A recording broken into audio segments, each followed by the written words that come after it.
Perkembangan sosial emosional adalah proses anak dalam memahami perasaannya, cara mengontrol emosinya, serta cara berperilaku baik dengan orang lain di lingkungan sekitar. Selanjutnya itu tahapan-tahapan perkembangan emosional menurut Gary Erikson. Yang pertama yaitu trust versus mistrust pada usia 0 sampai 18 bulan. Pada usia ini, anak mulai mempercayai orang-orang yang ada di lingkungan sekitarnya. Hal ini bisa didapatkan pada saat makan, bermain, atau tidur. Dan yang kedua yaitu autonomy versus love and trust, yaitu pada usia 18 bulan sampai 3 tahun. Pada usia ini, anak mulai memunculkan rasa kemandirian seperti makan sendiri, menggunakan sepatu, ataupun bermain. Dan yang ketiga yaitu inisiatif versus guilt, yaitu pada usia 3 tahun sampai 6 tahun. Pada usia ini mulai adanya keseimbangan antara fisik dan emosional anak. Anak mulai melakukan beberapa hal seperti menirukan orang dewasa, melakukan eksperimen, dan lain. Yang keempat ialah tahap industri versus inferiority, yaitu tahap anak pada usia 6 sampai 12 tahun. Nah, pada tahap ini ialah tahap kerja keras versus rasa rendah diri. Nah, tahap inilah anak sudah mulai membandingkan dirinya dengan teman sekelasnya. Nah, pada tahap ini anak sudah mengetahui kemampuan dirinya dan lebih antusias terhadap satu hal. Nah, tahap yang kelima ialah tahap identity versus confusion, yaitu tahap pada usia 12 sampai 18 tahun.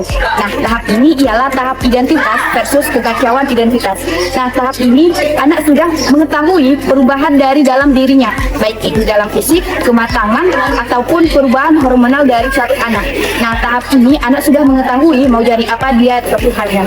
Yang keenam ada intimacy versus isolation, yaitu di umur 18 tahun hingga 35 tahun. Pada tahap ini, kelompok itu sudah mulai longgar, individu sudah menjalin hubungan yang berkelahi. Apabila berhasil, hubungan mereka akan terasa hangat dan penuh kepercayaan. Yang ketujuh ada generative instinct versus self-absorption, yaitu di umur 35 tahun sampai 64 tahun. Nah, masa ini mereka itu sudah mulai membesarkan anak-anak mereka. Apabila berhasil, mereka akan penuh dengan tanggung jawab dan juga merasa bermanfaat.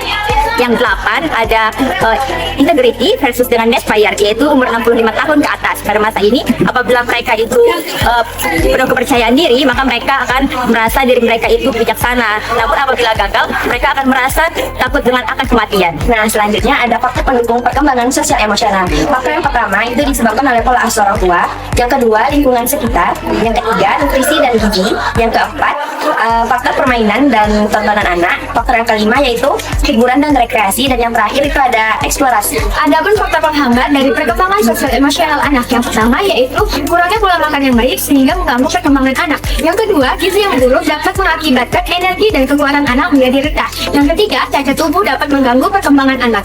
Yang keempat, tidak adanya bimbingan belajar seperti pendidikan anak usia dini. Yang kelima, rendahnya motivasi belajar, dan yang terakhir adanya rasa takut dan rasa belajar ketika berada di dekat teman sehingga mengurangi rasa percaya diri. Peran guru dalam meningkatkan perkembangan bangsa didik. Nah, yang pertama yaitu guru sebagai edukator, yang kedua guru sebagai supervisor, yang ketiga guru sebagai inovator, yang keempat guru sebagai komunikator, dan yang terakhir guru sebagai motivator.